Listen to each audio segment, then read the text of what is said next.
Good morning, church. I am used to being a stranger in a strange land. I have moved a lot, living in over a dozen places in multiple countries. And I've talked about that before, but there's a byproduct of this that I haven't really shared with you before. I will subconsciously change the way I talk to match the people I'm around, often without realizing it.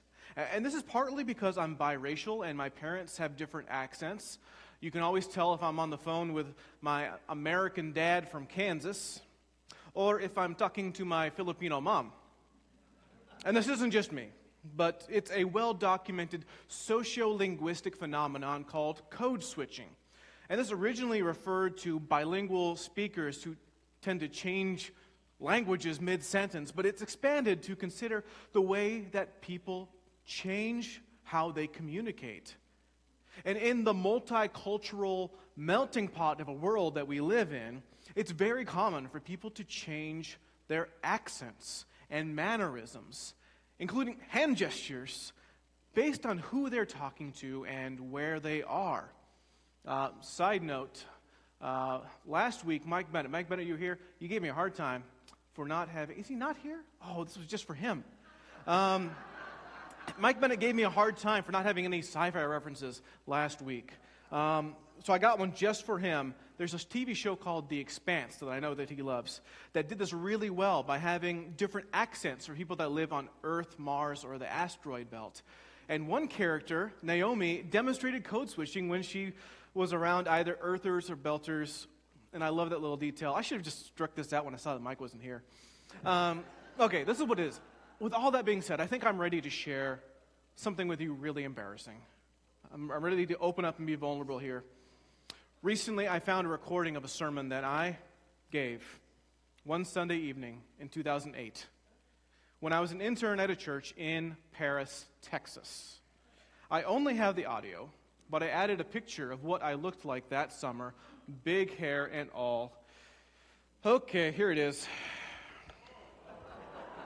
Good evening, church. Joel, just wait. Well, I'd like to say that it is a blessing to be here tonight. I have been in Paris for about 4 weeks now, but I'll tell you, it feels like I've been here for a year already. Part of that's staying busy, but also I just feel like I've been welcomed here since day one. Y'all have done a great job of showing me love, and I really appreciate that. So I've got 6 weeks left, and I'm excited about the next 6 weeks. But here I am today, and I'm thrilled to be able to speak to y'all tonight. I think that was at least 4 y'alls in my intro. But look, y'all, I just wanted to fit in with the farmers and ranchers of East Texas. Okay, this wasn't an intentional decision, but the subconscious idea is that by talking like a Texan, I would then be heard by Texans. They would be more receptive to what I had to say because I sounded like one of them. But I'm not a Texan.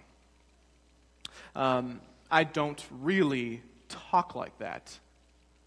But how do I talk then? This is what I've been wondering. Do I have a Michigan accent right now? And yes, there is a Michigan accent. Do I talk like a Michigander? Do I blend in? And that is the real question behind this. Do I blend in? The urge to blend in with the people around you is a strong one. And that's the idea behind a lot of stories for as long as humans have been around. But it isn't always a good thing. And I have struggled most of my life with my identity. It's not just wondering what my real accent is, if I even have one, but who I really am. And now that's a lot to unpack, and you're not my therapist. But what I've come to learn is that my identity isn't about my accent or how I talk, but how I live. And this is the same lesson that Daniel and his friends learned when they were exiled in the strange land of Babylon. We are over halfway through a long series of lessons called The Story, which is guiding us from Genesis to Revelation. For understanding the overarching narrative of the Bible helps us to understand our own place in God's story, for that story is still unfolding today. Now, we are nearing the end of the Old Testament, which is not a very happy part of the story. We especially saw that with Jeremiah 2 weeks ago. But sometimes our stories aren't very happy either. What do we do when things aren't going the way that we imagined they would be, the way that they should be going? And what do we do when the world we find ourselves in, the world that is around us, is very different than we are? Well, we'll see that today in the book of Daniel. This is the story of exile. The story of Daniel comes to us from a far-off place 2,500 years ago. When Daniel was a young man, he left home to live in a foreign country, but it was not by his choice. Daniel very likely had other plans for what he wanted to do with his life, hopes and dreams for the future that he would have had if he hadn't been kidnapped from his home in Jerusalem and dragged away to live in Babylon. Here's a quick summary of the historical background. Around 606 BC, the king of Babylon, Nebuchadnezzar II, conquered the kingdom of Judah and made it a vassal state of Babylon. They would have had their own king, but he would merely be a puppet for the Babylonians. And in Daniel's time, the king of Judah was Jehoiakim, one of the last kings in the line of David. After being defeated, Jehoiakim began paying tribute and taxes to Nebuchadnezzar. But in addition to that money, Nebuchadnezzar also carried away some of the young Jewish nobility. And one of those young men was Daniel. We see from the beginning of the story that Daniel is among the elite. He is smart, handsome, and well off, being part of the Jewish ruling class. And so are his friends Hananiah, Mishael, and Azariah. And the reason that they are taken away into captivity was so that they could be recruited and trained as potential leaders in Babylon. See, the Babylonians were going for a cultural victory here. Their hope was to assimilate them into the Babylonian culture and to make these young Jewish men all things Babylonian. And as such, life was good for them. As much as Jeremiah had painted this bleak picture of exile, at least for Daniel and his friends, life was pretty good. Once you get past being taken away from their home and their families, their daily life was far from being prisoners of war. They were given the same food that the king was eating. They were given educations with the intention of being given jobs in the king's royal court. Part of the assimilation, though, meant having their names changed. Now, back in those days, names were very significant. Many Hebrew names were actually sentences or phrases that made strong theological statements. For example, the name Daniel means God is my judge. Can you imagine being given a new name, a brand new name, one that you didn't even choose? I know some people who have moved to the United States from other countries and have adopted more American names for the sake of convenience. I had a friend from Cambodia who wasn't born with the name George. Few people knew his real name was Munarak. But he was just George to us. Now, of course, that wasn't his real name. That's not who he really was. And that's kind of the situation that Daniel, Hananiah, Mishael, and Azariah are in. Those were their real names, their Hebrew names given to them by their mothers. But still, they went along with the name changes. In fact, most people know his friends by their Babylonian names, Shadrach, Meshach, and Abednego, because that's what the author of Daniel uses for some reason. And they seemed fine with the name situation because they realized that names are just words. What's in a name anyway? They were not real reflections on who they were as people. Their identities were much more than their names and what they were called. So if not their names, then what? What are the identifying marks of identity? What made them who they were? Well, what we find out in chapter 1 is that it comes down to what they do. Right out of the gate, they were forced to make decisions. Do they eat the king's food or do they not? And then that might not seem like a big deal. What's the problem? It's not the matter of who is giving it to them. That it comes from their enemy, a pagan king, is not really an issue at all. The major problem is the food itself. So picking up in Daniel chapter 1, beginning in verse 8, this is what we read. But Daniel resolved not to defile himself with the royal food and wine, and he asked the chief official for permission to not defile himself this way. Now God had caused the official to show favor and compassion to Daniel, but the official told Daniel, I'm afraid of my lord the king, who has assigned to me your food and drink. Why should he see you looking worse than the other young men your age? The king would then have my head because of you. Well, then Daniel then said to the guard whom the chief official had pointed over, Daniel, Hananiah, Mishael, and Azariah, he had said, please test your servants for 10 days. Give us nothing but vegetables to eat and water to drink. Then compare our appearance with that of the young men who eat the royal food, and treat your servants in accordance with what you see. And so he agreed to do this and tested them for 10 days.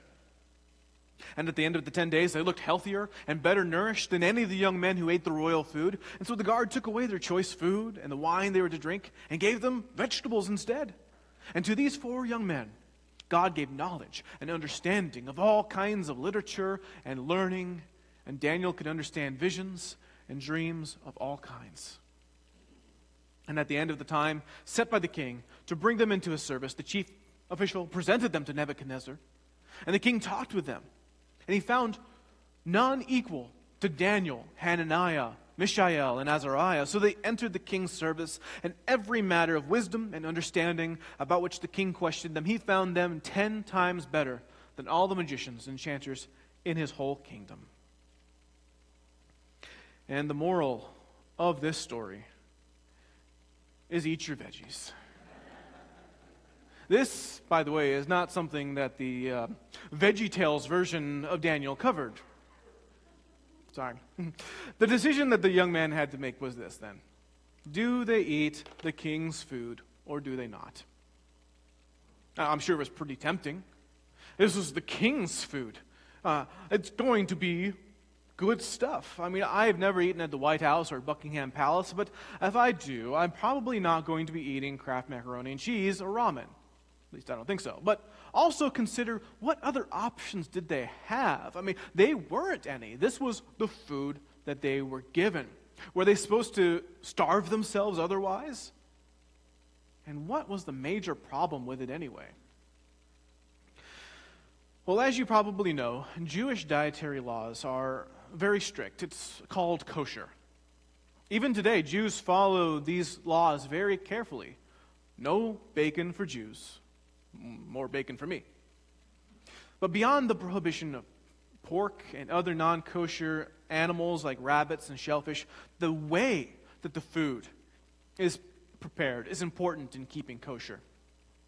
And while we don't know exactly what was on the menu that the Babylonians were serving them, it was highly unlikely that it was in keeping with the Jewish dietary restrictions. And another major problem is that it was pagan meat. It was highly likely that it had been dedicated and sacrificed to idols beforehand. And this was a standard in pagan tradition for centuries, even extending into the time of the New Testament. But still, Daniel and his friends could have easily rationalized eating the king's food, because what choice did they have? They could have justified it by emphasizing their own powerlessness in the situation as captives of their enemies. They could have even tried to get by promising to make up for it and compromising later and compromising now. And it appears that all the other Jewish captives were doing it as well, so they weren't alone in breaking kosher. But that's not what they did. They didn't take any of those options. Instead, they chose to abstain. And it might not have been easy for Daniel to muster up the nerve to ask the chief official for alternative food. It required courage. Because even if they were guests of the king, would you ask your host for something not on the menu? What if they reacted with anger, feeling insulted by Daniel's request? It was a very tenuous situation that could go very horribly wrong very quickly. But fortunately, and to no one's surprise who's been following the story so far, God was on their side. Even as Daniel and company were strangers in a strange land, they were foreigners in exile, surrounded by people who were not like them. They were worshipers of God in the land of pagans. Far from home, they had to decide whether to continue to be faithful or to join everyone else around them. Were they going to blend in? In the midst of all of this, they had to ask the question, who are we? And for Daniel, the answer to that question was simple. He was a man of God. His identity was rooted in his faith in the God of his ancestors, Abraham, Isaac, and Jacob. His identity was defined by the life lived as a follower of God. It was an identity that set him apart from everyone else, but that was precisely the point. As a Jewish man, he was called by his God to be different and to live different. For God's people were set apart. They were holy. And this, church, is a powerful lesson for us today. Because there's nothing new under the sun. We too face the same decisions that Daniel, Hananiah, Mishael, and Azariah faced. For we live as strangers in a strange land. We are citizens of heaven, living in this earthly world, and we quickly know that we don't belong here. And yet here we are, Israelites in Babylon. We are surrounded by countless religions, philosophies, ways of life, all telling us how to live. But how do we live well in exile? I know many Christians see this as a threat or a challenge, but it's far from anything new. I mean, consider the world that the first Christians lived in. They lived in the pluralistic pagan world of the Roman Empire, which they often referred to as Babylon. Everyone could worship whoever they wanted as long as they bowed before the emperor, too. Their neighbors were living very different lives from them, and from the get-go, they stood out from the crowd. There was something peculiar about these Christians. But it should be noted that they stood out because they did not hide. They didn't seclude themselves away in a religious compound where it was only Christians around them. That's not what Jesus had planned for them anyway. They were not of the world, but they were to be in the world. And for generations, God has been sanctifying God's people, making us holy and set apart for service. And in the same way you might set aside your best plates and silverware for special occasions, we too have been set apart. Side note, I recently found some silverware, really nice silverware that my grandmother bought in the early 80s. It is still in the box, never been used. That's not us. We are set apart, we are special, but we're not sitting in the cabinet, sitting a box in my basement, as it were. We live among this world. And the way we are set apart and made different is in the way we live our lives. We live differently because we do not follow the pattern of this world and its desires and goals, but we live by the pattern of Jesus Christ. By living Christian lives, we demonstrate to those around us the goodness of the way God has truly planned for us to live. Daniel didn't run away from Babylon. He lived among it. He learned their language, read their books, received their education. He worked in service to the Babylonian king. And yes, he probably picked up the Babylonian accent, whatever that sounded like. That wasn't a problem. Being faithful to God doesn't mean retreating from this world. It meant going into it and demonstrating, even to the king of Babylon, what it meant to be a child of God. And so what does that look like for us men and women of God today? Now, we don't live by kosher rules anymore, and in many ways, the law of Moses was a lot more obvious than the law of Christ. Its laws were external and physical, easily seen by others. Spend some time around an Orthodox Jew and you can tell pretty quickly that they're Jewish, just from the way that they dress and live. But what we see in the teachings of Jesus is that he took the law of Moses and went straight to the heart of it by showing us that it is our hearts that matter. It's not external, but internal. And what he made clear is that the whole Old Testament, in all of the 613 laws, and what God wants us to do is summed up in one command: love. Love the Lord your God with all your heart, soul, mind, and strength. Love your neighbor as yourself. That is our identity. We are people of love. And as we sometimes sing, they will know that we are Christians by our love. May that love of God be known. It isn't always easy. It's often a challenge and requires us to be very intentional. It isn't always a subconscious choice. It's very tempting to blend in with Babylon and to live and love like the rest of the world. But God is calling us to something more than that, calling us to prove to this world that the life and love of Jesus is far superior to anything else this world has to offer.